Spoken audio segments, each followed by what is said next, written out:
de quesitos. Primeira série de quesitos. Peço que ninguém se manifeste. Tá? No primeiro quesito, obteve-se 4 votos pela existência da materialidade do crime de homicídio. No segundo quesito, obteve-se 4 votos pela existência da autoria. No terceiro quesito, os jurados não absolveram o acusado. No quarto quesito, os jurados reconheceram a prática do crime por motivo torpe. No quinto quesito, os jurados reconheceram a prática do crime mediante meio cruel e asfixia. No sexto quesito, os jurados reconheceram a prática do crime com recurso que dificultou ou impossibilitou a defesa da vítima. No sétimo quesito, os jurados reconheceram que o acusado cometeu o crime para assegurar a execução, ocultação e a impunidade do crime de estupro. No oitavo quesito, os jurados reconheceram que o acusado cometeu o crime contra a mulher por razões de condição do sexo feminino.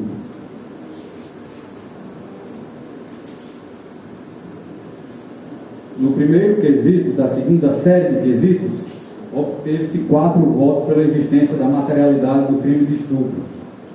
No segundo quesito, obteve-se 4 votos pela existência de autoria. No terceiro quesito, os jurados não absolveram o acusado. No quarto quesito, da desclassificação, os jurados não entenderam que o ato sexual não consentido ocorreu depois do óbito da vítima. A fundamentação do conselho de sentença decorre da íntima convicção dos jurados, aliada à soberania dos seus veredictos.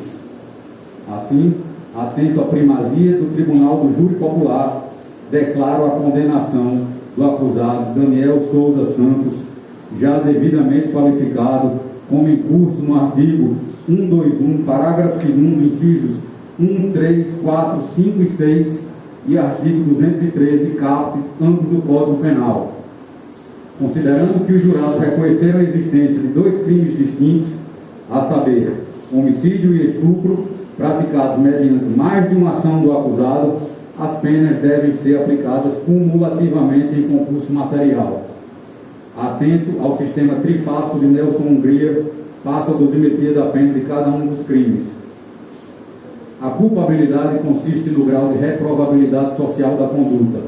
Em caso, a conduta do acusado desbordou dos limites do tipo penal, pois para cometer o crime, escalou uma casa de 2 andares para matar a vítima, a qual era considerada como uma espécie de irmã, eis que era filha de sua madrasta.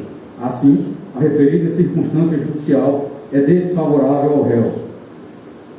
Quanto aos antecedentes, verifico que o réu possui 2 condenações penais, autos de número 651, dígito 58.2017 e 1649-26.2017, com trânsito em julgado anterior ao fato, conforme certidão de antecedentes.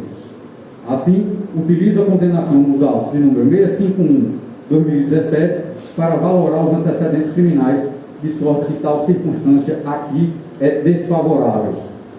A conduta social consiste no conceito que o acusado tem perante a sociedade.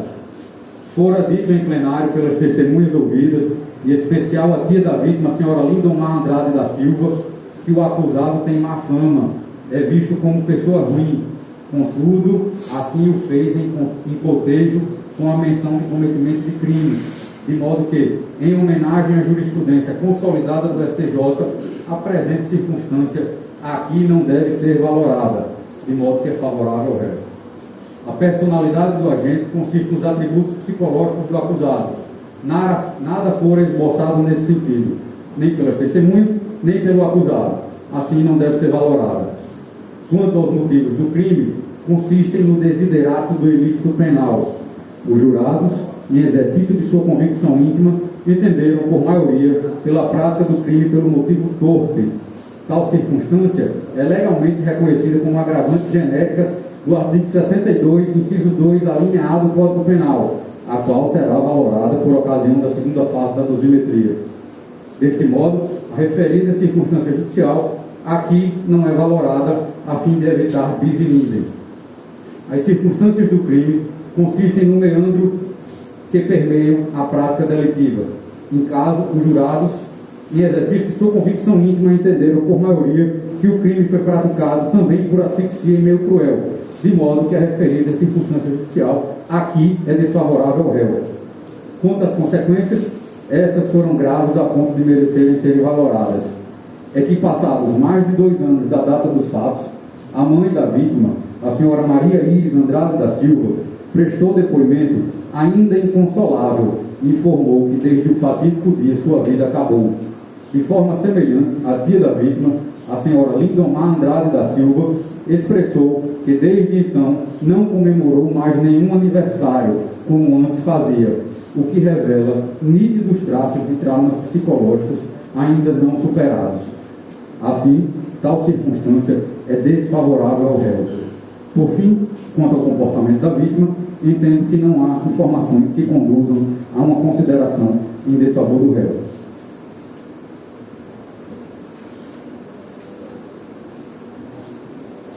Os jurados, em exercício de sua convicção íntima, reconheceram que o acusado cometeu o crime contra a mulher por razões da condição do sexo feminino. Destaque utiliza a qualificadora do inciso 6 do parágrafo 2º do artigo 121 do Código Penal para qualificar o delito, razão pela qual parto da pena base de 12 anos de reclusão. No caso, havendo 4 circunstâncias judiciais negativas, fixo a pena base em 21 anos. Na segunda fase, concorrem as agravantes previstas no artigo 61, inciso 1, reincidência, do processo 1649, dígito 26, com trânsito em julgado no dia 23 de 5 de 2018. Inciso 2, a linha A, motivo torpe. B, assegurar a execução ou ocultação e impunidade do crime de estupro. E a linha C, com recurso que impossibilitou ou dificultou a defesa da vítima. Todos do Código Penal, sendo as 3 últimas reconhecidas pelos jurados, e em reincidência, sendo um agravante de natureza objetiva. Assim, havendo 4 circunstâncias agravantes, incremento a pena base em 14 anos, razão pela qual obtenho a pena definitiva em 30 anos de reclusão em respeito à súmula 231 do STJ. Repare que se depreende do artigo 121 do CP que a pena máxima para o crime de homicídio qualificado é de 30 anos.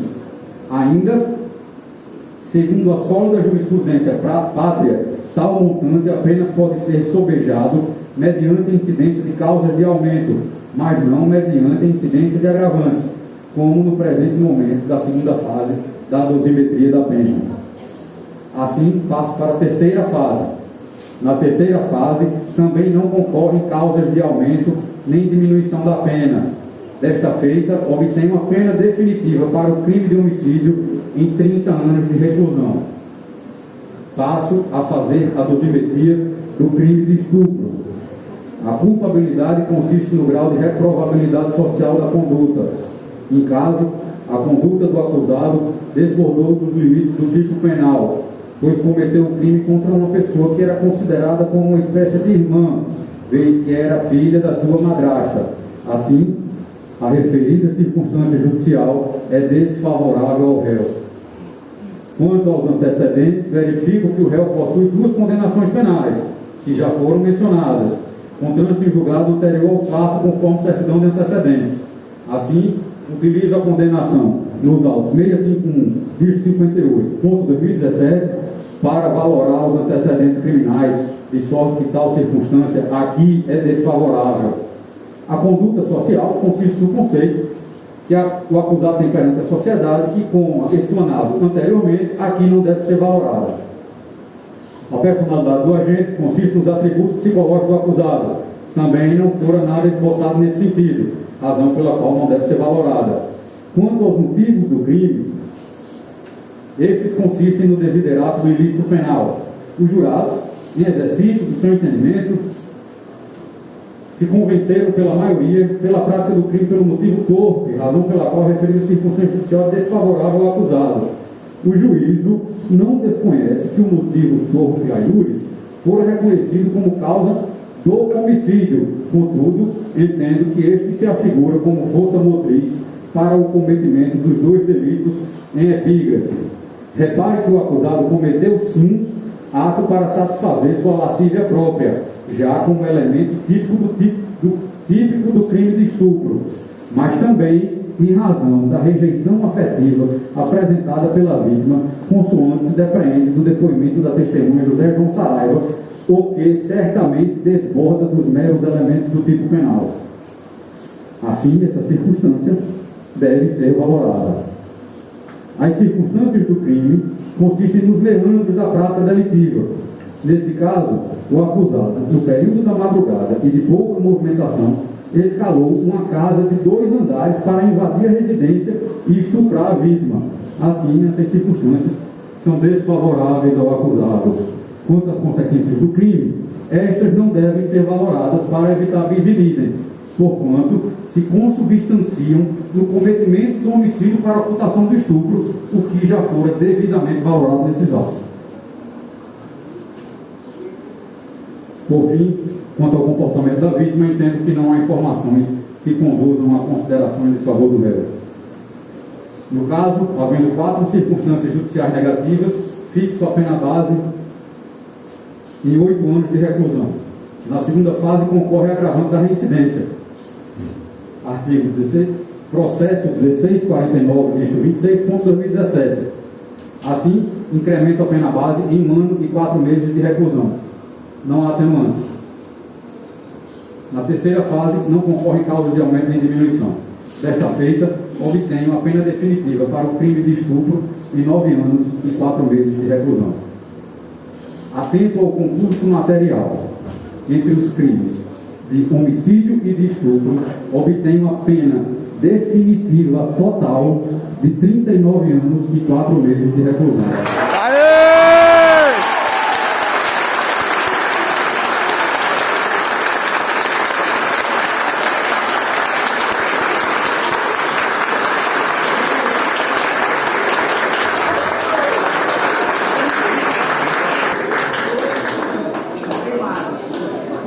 Fixo o regime inicial fechado a ser cumprido, silêncio, por favor, para terminar, na penitenciária regional de Pinheiro, de Pedrinhas, de Santa Inês ou de Zedoca, desde de substituir a pena por restritiva de direitos, desde de suspender a execução da pena, artigo 77, deixo de proceder à detração prevista no artigo 387, mantenho a prisão preventiva do acusado com fundamento no artigo 316, 387, 492, todos do CPP, bem como na soberania dos veredictos.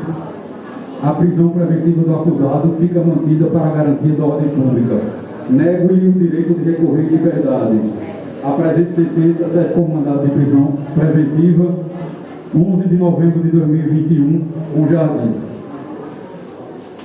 Senhores, essa foi a decisão a que chegou o plenário do júri na data de hoje. Tudo que conversamos, só um minuto de silêncio.